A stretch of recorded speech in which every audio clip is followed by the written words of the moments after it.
જય સિયારામ, જય શ્રી કૃષ્ણ બધાને. કેમ છો બધાય મજામાં? તો આજે અમારે જવાનું હતું મામાજીને ત્યાં ભાગવત સપ્તાહમાં. એટલે ઘરેથી હું ને મમ્મી નીકળી ગયા અને બસમાં બેસીને પહોંચી ગયા ચિરોડા ગામે. એટલે ત્યાં પહોંચીને પહેલાં તો અમે ફ્રેશ થયા, કપડાં બદલાવીને અમે પહોંચી ગયા પછી કથામાં. ત્યાં બધાય મહેમાનો પણ આવી ગયા હતા અને બધાને સીતારામ કર્યા. અને ત્યારબાદ જોવા મારા મામીજી છે જેને કથા બેસાડી છે.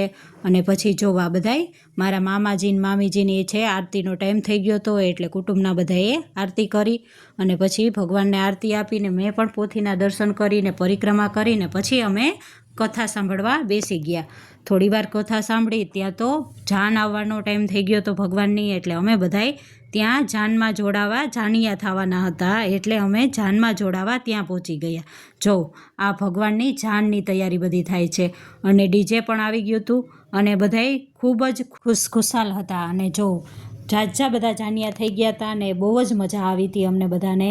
અને ડીજે ઉપર ડાન્સ સોંગ અને પછી છે ને બધાય વારા પછી વારા ભગવાનને છે ને વધાવીને દુખણા લીધા. મમ્મી ને મામી ને બધાય માસી ને એ બધાએ. પછી મેં પણ ભગવાનને ચાંદલો કરીને દુખણા લઈને દર્શન કર્યા. ને ત્યારબાદ અમે બધાએ ડીજે સાથે જાનમાં રમતા રમતા જાન લઈને ભગવાનની જાય છે અને ખૂબ જ એન્જોય કરીએ છીએ અને મોજ જ પડી ગઈ ભગવાનની જાનમાં તો. અને હા, તમારે આનો લોંગ વિડીયો જોવો હોય તો મારી ચેનલમાં આવી ગયો છે. એટલે અમે બધાય રમતા રમતા પહોંચી ગયા જાન લઈને કથામાં. એટલે ભગવાનને પહેલાં પોખણા કર્યા અને પછી ભગવાનના તુલસીજીને ને બે એકબીજાને હાર પહેરાવી લીધો. અને ત્યારબાદ લગ્નની બીજી બધી વિધિ ચાલુ હતી અને ત્યારબાદ ફેરા હતા ભગવાનના. ફેરા ફરી અને પછી બધાએ વધાવ્યા.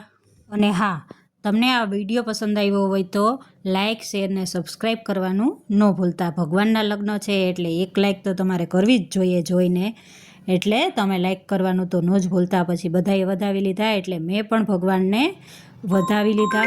ત્યારબાદ મામીજીએ ને માસીજીએ ને મમ્મીએ ને એ બધાએ પણ ચાંદલો કરીને ભગવાનને વધાવી લીધા. ને ત્યારબાદ જમવાનો ટાઈમ થઈ ગયો હતો એટલે અમે પહોંચી ગયા જમવા.